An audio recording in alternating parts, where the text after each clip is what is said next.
Adlaw nga Huwebes karon mga kaigsuunan, petsa 17 sa bulan sa Marso tuig 2022. Ang pagbasa kinutlo gikan sa Ebanghelyo sumala ni San Lucas, kapitulo 16, bersikulo 19 ngadto sa 31.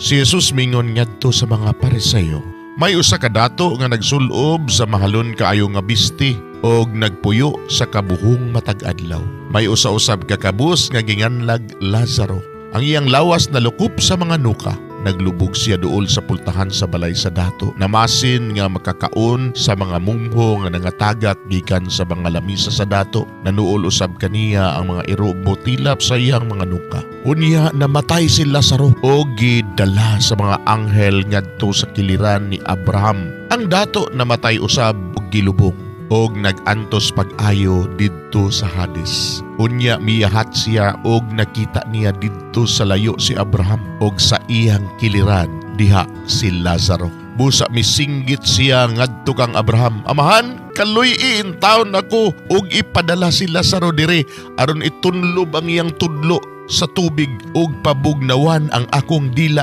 kay nag-antos ako pag-ayo sa kainit nining kalayo. Apan si Abraham mitubag, anak, hinumdumi nga sa didto ka pa sa kalibutan, nabuhong ka sa tanang maayong butang samtang si Lazaro lunlon lamang kadautan ang iyang nahiaguman.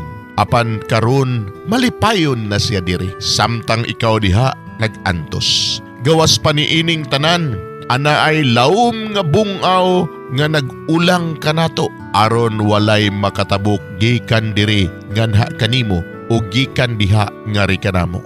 Ang dato mitubag, kun mao ka na amahan, hangyoon ko ikaw nga imo untang ipadala si Lazaro ngadto sa amo kay aduna ako'y 5 kaigsuong lalaki.